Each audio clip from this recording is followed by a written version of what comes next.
आज तो मैंने होल चिकन घर में मैरिनेट किया। इतनी ज़बरदस्त रेसिपी है ये, इतनी ज़बरदस्त मैरिनेशन है और इसको वेजिटेबल राइस के साथ सर्व किया। अगर आपको मेरी रेसिपीज कुछ थोड़ी सी भी पसंद आती हैं तो ज़रूर मेरे इंस्टाग्राम को फॉलो करें ताकि मुझे एक अप्रिसिएशन मिल सके, ताकि मैं आपके लिए इसी तरह की मज़े मज़े की रेसिपीज ला सकूं। अच्छा, इसको बनाने के लिए अगर आपने प्रॉपर रेसिपी देखनी है तो वो मेरी डिटेल में मेरे चैनल पर मौजूद है, यूट्यूब चैनल पर, वहाँ से जाके आप इजीली देख सकते हैं। एक बाउल मैंने दही ले लिया है, हाफ थोड़ी क्रीम ऐड कर दी है, सोया सॉस, सिरका, नमक, काली मिर्च, कुटी हुई लाल मिर्च, और साथ ही साथ मैंने इसमें ना लाल मिर्च पाउडर भी ऐड किया। अच्छा, गरम मसाला आपने इसमें ऐड करना है, चाट मसाला ऐड करना है। ये सारी इतनी ज़बरदस्त मैरिनेशन बनेगी ना आपकी फुल होल चिकन जो है वो कम ही लोग बनाते हैं। किसी को इम्प्रेस करना हो, कोई ऐसे आपके घर में गेस्ट आ रहे हैं तो ये ज़रूर बनाइएगा किसी को इम्प्रेस करने के लिए। बहुत ही बेहतरीन रेसिपी है।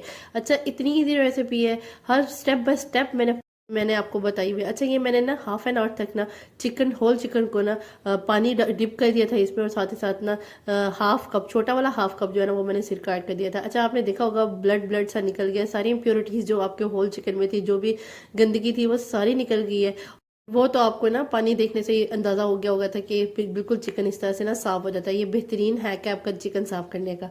अच्छा, इस तरीके से मैंने क्या किया है, 5 से 10 मिनट फुल आंच पे इसको फ्राई कर लिया है। एक साइड से पहले फ्राई किया है 10 मिनट तक, फिर दूसरी साइड से फ्राई किया। इस तरीके से आपने रख लेना है। फिर दूसरी तरफ आपने क्या करना है, वो जो मिक्सचर आपने बनाया था वो सारा इस पे पोर करके ना अच्छे से ना उंगलियों की मदद से अच्छे से आपने अंदर तक लगाना है। अच्छा, आपने ये मेक श्योर करना है कि इसको ना आपने फौरन नहीं लगा लेना, इसको थोड़ा सा आपने ठंडा होने देना है और उसके बाद आपने ना इसके ऊपर ये सारा मिक्सचर लगाना है। इस तरीके से मैंने इसको किसी भी आपने कवर वाले बॉक्स में ऐड करना है और उसमें कवर अप करना है। मैंने ओवरनाइट इसको मैरिनेशन की थी फॉर द बेस्ट रिजल्ट। अगर आप इसको ज़्यादा देर नहीं रखना चाहते तो एटलीस्ट तकरीबन 3 to 4 आवर्स तक तो आपको रखना पड़ेगा ना for the best result. Scroll करते करते अगर वीडियो सामने आए और अगर आपको अच्छी लगे वीडियो, कोई आइडियाज़ मेरे पसंद आते हैं, कोई रेसिपीज़ पसंद आती हैं तो मस्ट लाइक किया करें।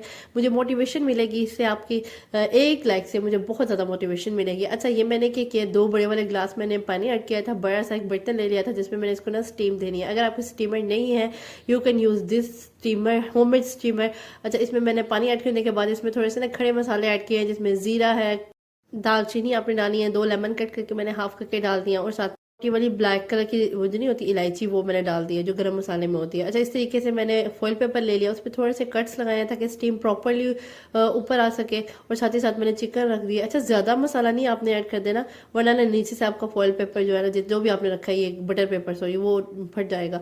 तो आपने थोड़ा थोड़ा बस ऊपर डाल देना है, और इस तरह से मैंने कवर अप कर दिया ऊपर से भी और नीचे से भी। और आपने जब स्टीम आना शुरू हो जाएगी ना, तब आपने इसको कवर करना है। कवर करने के बाद आपने इसको लो फ्लेम पर 1 घंटे तक पकाना है। इतनी ज़बरदस्त आपका ये रोस्ट बन के रेडी होगा। अगर आपको इसकी डिटेल रेसिपी चाहिए, मेरे चैनल पर मौजूद है। Follow for more. अल्लाह।